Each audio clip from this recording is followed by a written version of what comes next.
The Caribbean sun beat down on the deck of the Wanderer's Fortune, a swift brigantine with a freshly painted black hull.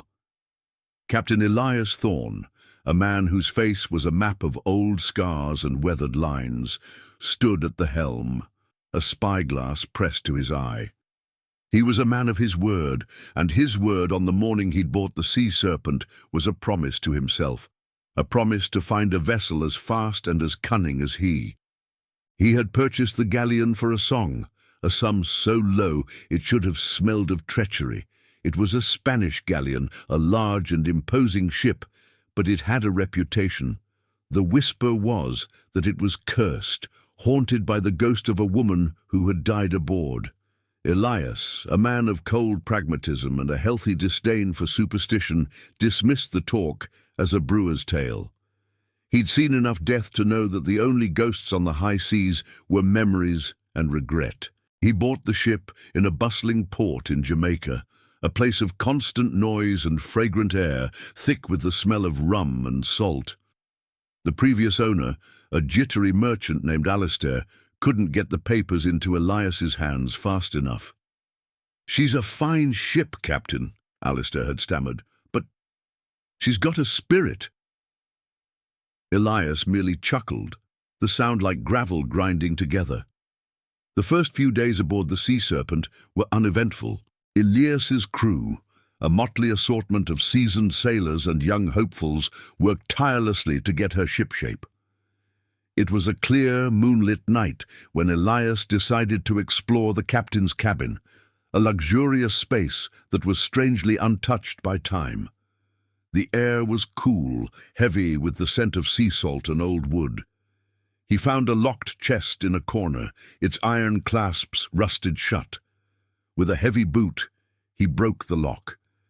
Inside, a skeleton lay huddled, the brittle bones of a woman. A hangman's noose, still knotted, lay beside her. Her delicate handbones rested on a small leather-bound diary. The diary belonged to a young woman named Elara, a daughter of a wealthy Spanish merchant. Her entries spoke of a forced marriage to a cruel English lord and her escape to the Caribbean.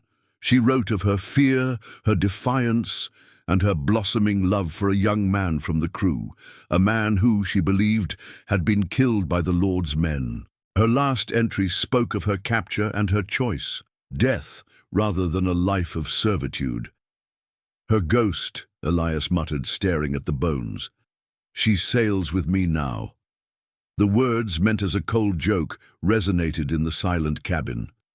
Elara's ghost was not a supernatural presence, but a living, breathing weight on Elias's conscience.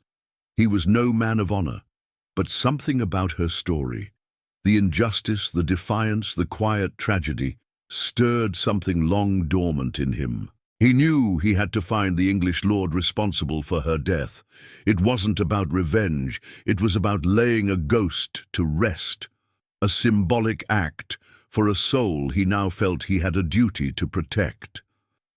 The crew, at first, were suspicious of his sudden change of course, but after he shared Elara's story, their respect for him deepened.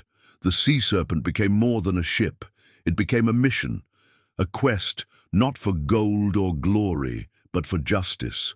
The pursuit was long and arduous. Elias's crew, now bound by a shared purpose, worked with a new fervor. The Sea Serpent was a swift vessel, living up to its name as it cut through the azure waters of the Caribbean.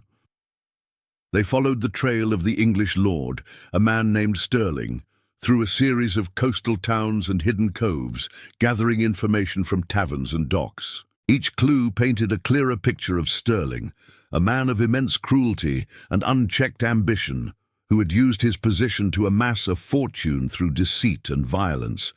The crew, led by Elias's first mate, a giant of a man named Silas, became more than just a band of pirates. They became a family. Silas, a stoic and loyal man, served as Elias's conscience, reminding him of their goal when the thirst for easy plunder beckoned. The ship's quartermaster, a witty and shrewd former merchant named Bartholomew, managed the provisions and intelligence, ensuring they were always a step ahead. As they got closer to Stirling, the challenges mounted. A tropical storm, fierce and unforgiving, battered the sea serpent for days. The crew worked in a relentless downpour, their bodies weary and their spirits tested. Elias, his face gaunt from lack of sleep, steered the ship with a steady hand, a silent promise to the bones in his cabin. When the storm finally broke, the sun revealed a tattered ship, but a crew that was more resilient than ever. The shared hardship had forged an unbreakable bond. The real test came not from nature, but from other pirates. A rival pirate captain, a man known for his merciless raids, ambushed them in a narrow channel. The fight was brutal, a symphony of cannon fire, clashing steel, and the desperate cries of men. Elias, his cutlass flashing, fought with a ferocity his crew hadn't seen before. He was no longer just a pirate, he was a man on a mission. The support of his crew was his anchor. Silas, his axe swinging, protected his captain's flank, while Bartholomew, despite his fear, organized the defense from the stern. They fought not for gold, but for the cause they had adopted. With a final, desperate charge, they sent the rival ship to the bottom of the sea. Their victory was bittersweet. They had lost good men, and the sea serpent was heavily damaged. But they were alive, and their resolve was stronger than ever. The sight of Elias, a man known for his cold pragmatism, showing genuine grief for his fallen comrades, solidified their trust in him. He had become a leader worth following, not just for his cunning, but for his heart. They finally cornered Stirling in a small, fortified port. He was preparing to set sail with a new cargo of slaves and a fortune in stolen goods. Elias, looking at the man, saw not just a target, but the embodiment of the injustice that had cost Ilara her life. It was here, in this final confrontation, that Elias would find out if he was a man of honor or just another pirate. The final confrontation was a chess match played with cannons and cutlasses, a desperate gambit on a glassy blue sea. Elias and his crew, a small but fiercely loyal force, had blockaded the port. The sun was a fiery eye in the sky, glinting off the polished wood and brass of their ships. Stirling, trapped and furious, came out to meet them on his larger, more heavily armed vessel, a ship that was a testament to his arrogance and the stolen wealth that had built it.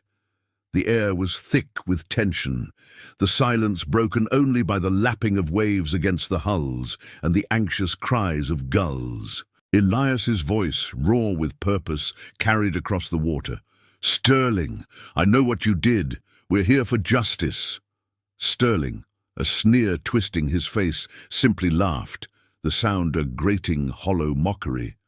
"Justice? From a pack of thieves? You'll find none here, you mangy dog." He raised his hand, a signal for his cannons to fire. The battle began with a deafening roar. Cannonballs streaked across the water, kicking up massive plumes of spray. Elias, relying on the speed and agility of the sea serpent, expertly maneuvered around Stirling's cumbersome ship. His crew, honed by their long chase, fired with deadly accuracy, aiming for the rigging and the gun ports of the enemy vessel. The fight was a desperate dance of destruction, a symphony of splintering wood and groaning timber. The sea serpent took heavy damage, its mast splintering under the barrage. But Elias's plan was working. They were weakening Stirling's ship, making it vulnerable for an assault. Elias had been a pragmatist all his life, a man who saw the world in terms of profit and loss. But now he was fighting for something more, something he couldn't put a price on.